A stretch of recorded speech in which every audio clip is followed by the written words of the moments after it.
Welcome to the NBA Coast to Coast podcast brought to you by thelines.com. Coming to you from the West Coast, Josh Lander, joined by Nate Weitzer. He's on the East Coast, and we are looking at NBA best bets here on Wednesday. Another 9-game slate for us to look at.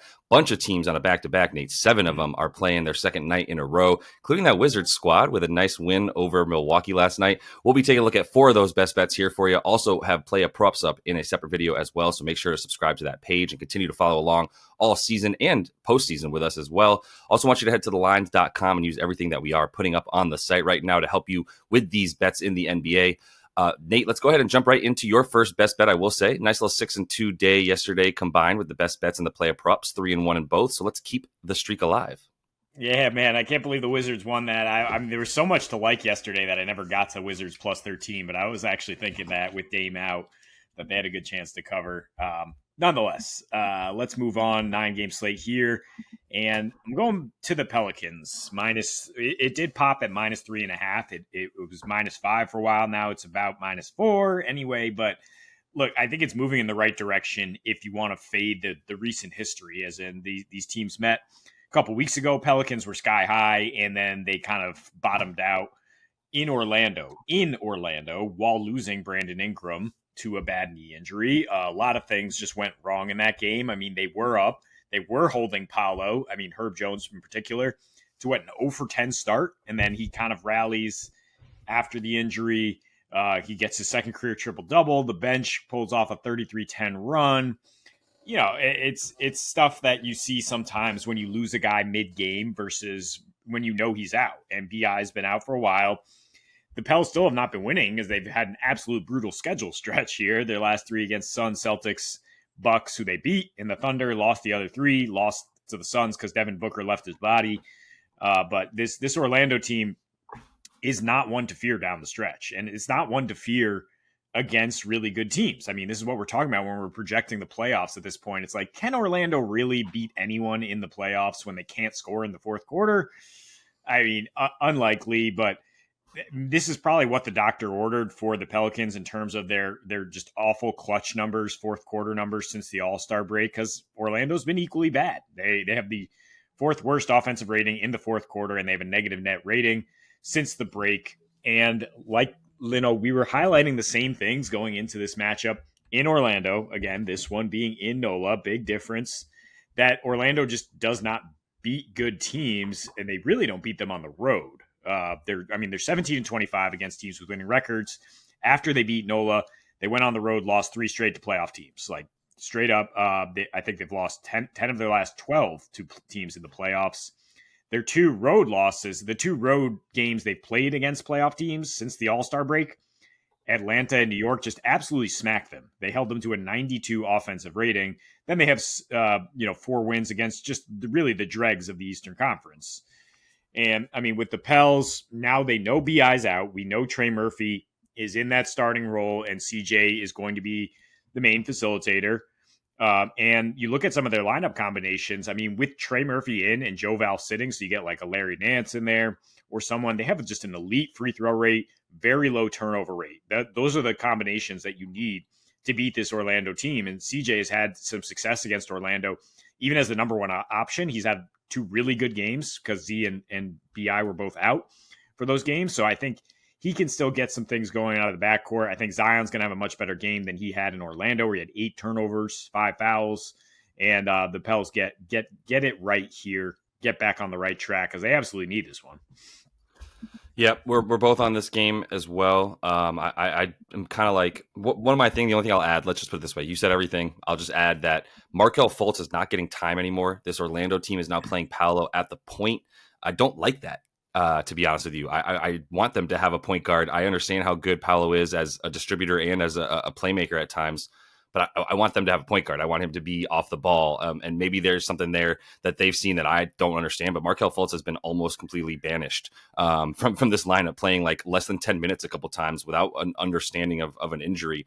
And I don't like that for the Magic. And I do like that for a guy like CJ McCollum. I do like that for the ability for this Pelly's team to sort of play around the perimeter and then step in and be able to get by guys one-on-one, to be honest with you, and play some good ISO ball at times as well. So I'm totally on this one. I mean, basically, it closed at 2.5 last time. So you're saying that, like, the 2.5 close last time is like, it's at 4.5. It should probably be like 6.5 if you use the like home court advantage that you get and you flop that over to New Orleans instead of Orlando. I don't think Brandon Ingram's worth like 3 points or whatever they're sort of holding back. So I think this is at least a couple points off. And like you said, without BI in there is a little bit of skewed stuff because they also that coincided with them playing the hardest schedule in the league over their last 5 games since he went down. So that's all on par with what I've got as well. My first bet is going to be an over in this Washington LA game. It's 233.5, and I think that it's similar to, I think we're getting value here because, I mean, if you look at the Wizards and their last 5 games, they played the easiest schedule in the league by far. They have not played anybody good, and they started to give certain people maybe like an inkling into the idea that they were like kind of good now. They've got the 7th best defensive rating over their last 5 games. Let me just make clear like who they've played over their last 5 games, right? Miami without anybody, no Duncan, no Jimmy in that one, no Tyler Hero, obviously. They played Detroit, Brooklyn, Chicago, who completely overlooked them and lost by 2 in that game to the Wizards, and Toronto, who you've probably heard of, who the Lakers just exercised all of their potential demons out on Toronto, and LeBron beats Toronto again, LeBronto. But for this Wizards squad, like, they haven't been playing good defensive players. They've just been playing terrible offenses. I don't even think Cade Cunningham played in that Detroit game against Washington. So it was like a Marcus Sasser-led offense, right? And that's what we're talking about for this 7th-ranked defensive rating, which is just totally fraud. The way that these two teams have played before, 252 total in their last matchup rather. The Lakers are going well over in these no rest situations, and LeBron has played 8 of their 11 games on no rest this season. So it's not like, oh, LeBron is out and so they're just trying to play helter-skelter, fast-paced ball. He's, like I said, he's only missed 3 of those games, and I do think I fully expect him and AD to both play tonight. They didn't have to touch the 4th quarter last night. To be honest, I don't have a good reason not to bet the Lakers minus 12.5 as well as they come down the stretch. Like, I'm not really scared of that spread against this Wizards squad tonight, where we're going to see them on the back-to-back as well, coming off a big win against Milwaukee. Not saying there's letdown scenarios, because how do you let down from beating, like, there's nothing there for that. There's no real anything for Washington the rest of this season, but the Lakers are 9-3 to the over here, and they're actually covering that over by 7 points per game in these. There's 12 that they've played on no rest this season, because they're 9-3-1 as well. But that game that they allegedly pushed was also about 234 on the total there. That they finished that one with a push. So I think for the Lakers, everything just trends towards them playing in a situation against a team that can't stop anything down low. They aren't even playing Richaun Holmes or Marvin Bagley anymore. So they don't have a single center. We're talking about AD going up against Avdia and Kuzma once more, and that's just going to be a complete wrecking crew for him. They'll be at the free throw line consistently, but I also just don't believe in their defense as much right now, which has been pretty bad over the course of the last on the road trip, especially right in the bottom half of the league for sure, and at times have had a really, really high defensive rating. So they're kind of selling out on offense. I do like the points in this one. I think there's some overs on the player props as well, and this one wasn't. It's basically my second favorite bet, to be honest. Yeah, I mean, we hit it with Toronto last night, and this one seems like an equally good matchup for the Lakers offense. I mean, you look at the Wiz, they're 0-12 on back-to-backs. They give up 129 on back-to-backs. They give up 126 in losses. They give up 126 to the Western Conference. They're 4-23 against the Western Conference. It all correlates to just they're going to get smacked. And they're just not, and they play at the fastest pace in the league. Their last 3 back-to-backs, they've given up about 140 a game for them to go over, despite them not hardly getting over 100. So I see the correlation here between the Lakers probably covering and probably getting us over. Maybe you just want their team total. Yeah. If you just want to take that over. But feels like that's what we're saying. Yeah. Yeah. But I mean, I'll go under here in Brooklyn, under 230.5 with the Pacers in town. They met just 2 nights ago in Indy, and Indy dropped 75 in the first half on 59% shooting. Look, this Nets team is letting go of the rope. Like, I mean, it's clearly over. They don't want to make the play. They're basically almost eliminated. And this has been a pretty brutal stretch. I mean, 10th game in 16 days for them. 7 of them have been on the road. And they were on a back-to-back in Indy, but now they're back home. They've rarely played at home since the All-Star break, like I said. So, but when they've been home, they're only scoring 110 despite some really hot 3-point shooting, which is probably going to drop off here because Indy's actually the number one 3-point D since the All-Star break. And they're scoring like a high percentage of points off threes and off assists, and Indy is limiting that. The one thing they do give up is free throw attempts. Brooklyn definitely not a team that you expect to parade to the free throw line. And defensively, they're shutting down what you would worry about with Indy, which is the 6th fewest fast break points allowed, 4th fewest points off turnovers. And they're forcing turnovers on the other end. So to try to stabilize what they gave up in that first half in Indy, which was a massive assist to turnover discrepancy, letting Halliburton and company get going. Again, Brooklyn at home in the second half of these games, 94 pace plus, I'm sorry, that's for the entire game. 94 pace, but in the second half, they slow down further. 92 pace, 103 defensive rating, and a plus 23 net. So they're actually competitive at home. I've disparaged the Barclays home court advantage a lot, but recently, at least, they've given it a fair shake on defense. Like, I just don't think this team has much offensive talent. The way Mikal Bridges has been forced to play over his skis, and Cam Thomas is hit or miss. But defensively, they have plenty of talent. They've done a good job on Siakam. Nick Claxton makes sense to me as the right type of rim protector to shut down Siakam, who's only has a 106 offensive rating his last 4 against the Nets. And he's been the more consistent player on the road for the Pacers. I mean, Halliburton's only shooting 43% on the road since the break. That's why they've been going under. They've gone under at 11 of their last 15 on the road. They've gone under in 9 of their last 10 as road favorites. And their last 2 road games were not Pacers pace, right? They were 95 and 92 against Chicago and LA. So if we get this pace down here, if the Nets are able to kind of muck it up the way they do, we're probably going under 230. I like it. To be honest, I like Brooklyn to cover. I looking at the spot for Indiana, they're coming off these back-to-backs. They just waxed them, as I also thought they would do in this last game. Now you've got the sort of the home, whatever you want to call it, home and home. And then you've got Indiana playing OKC in a couple of nights as well. It seems like a pretty good look ahead spot against Brooklyn. So the offense not being there for Indy also correlates to this game going under. If you can guard jump shooters, which Indiana can do, they cannot guard down low, which you will not have to do against this Brooklyn squad. Mikal Bridges is a terrible tragedy of a story for this season. I do not know how he fell off a cliff like that, going from, a guy that you would project his line at about 22 and a half points to at times down to 16, 17 and a half points at this point. He's just not consistent.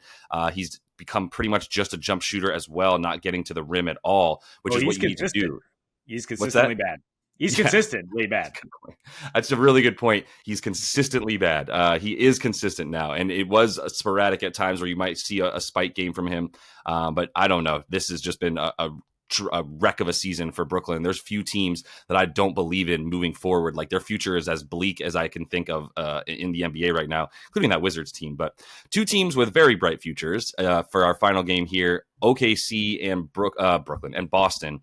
And OKC is +9, open at +8.5. No one knows what to do with this because we don't know if SGA or Jalen Williams yet, J-Dub, are playing. But I believe at least one of them will. I mean, that's why they sat out last night. So I'm kind of getting ahead of what I think will drop to about 6.5. I think if once we hear about these, like, SGA is what matters. If Jalen Williams is in, maybe he's worth a point.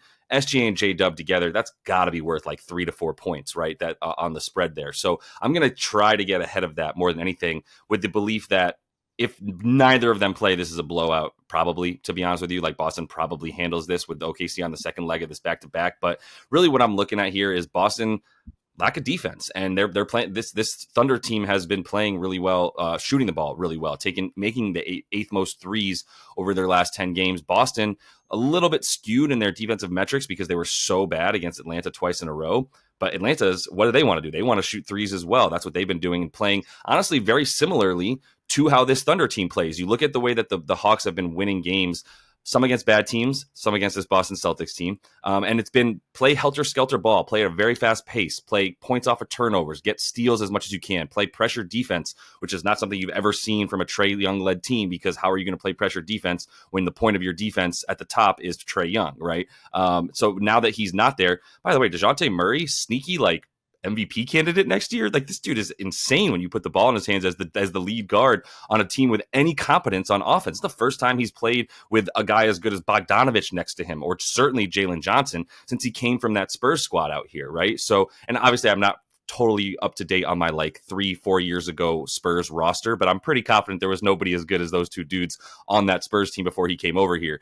And now we're like, so it's really impressive. Sorry, I got to get focused, but I'm so in love with DeJounte Murray this season.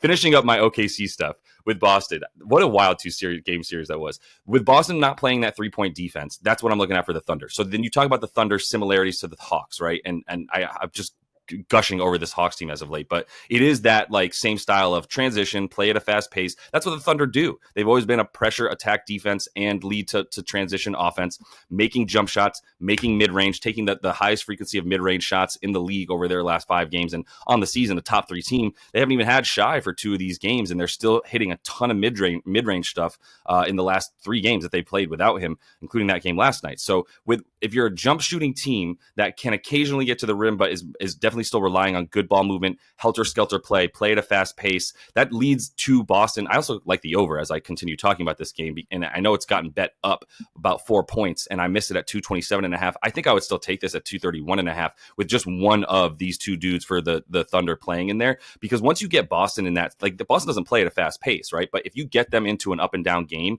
in a way that you're trying to like really force steals, you're going to give up them shots earlier in the shot clock as a result of that. If you sort of try to overplay and then you get caught going for a steal and you miss it, now you've got Boston when they have the ball on offense and they get your defense imbalanced, there's a bucket coming, right? And there's an open 3 coming for this Boston squad. So I think that the pace will be a little bit faster, mostly because this Thunder team will play into the Boston offense in a way that Boston's going to get some shots early in the clock.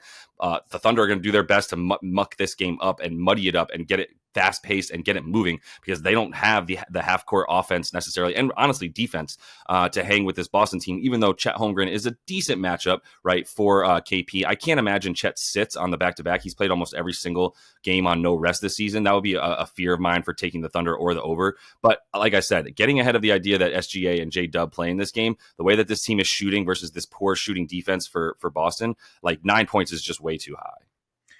Yeah, I mean, certainly the recent history would suggest that. You got to think about the narrative here that Coach Dagnall is from Massachusetts, up in Leominster, and they actually got a win in Boston, right, in 2021 when they were just absolutely awful. It was just like one of the more stunning wins. They also dropped 150 on the Celtics in one of their recent meetings. So they come to play for sure. SGA has, his points prop is deflated at this point to 28.5. I think I like the over there, assuming he suits up. He's still found a way to get buckets against the Celtics team. Speaks to the over. I mean, you gotta like the over more if J-Dub sits, because he is definitely the guy you have to put on Tatum, et cetera, right? And so, I think if you're reading the tea leaves, that those guys did not play at Philly because they want this one, right? This is a big game. They could sweep the Celtics, which in some level of discussion puts them on the same level as Denver, who's the only team to sweep the Celtics this year. And if OKC can do that, I mean, it's a big confidence boost for themselves. Like, look, we can play with anybody. We can play with this best team in the league. Yeah, I don't know if they can play with Denver. They do not match up well with Denver. It's going to be tough. No, but when it comes to the playoffs, you talk about Joker coming in the playoffs, like, oh man, he's just going to be sitting in the paint, and that's going to be a problem for everybody. So I think you can still get Denver plus 400. You can get an exact series final with them to beat the Boston Celtics in the finals as well. I like that series outcome bet for some pretty good juice there for both of those things. But that is all the time we have for you in today's Atlanta Hawks preview show as I continue to gush about them. We'll be back here with some play-up props as well, so make sure to subscribe to that page. Get each of these videos each and every weekday this season. And until we see you next, happy betting.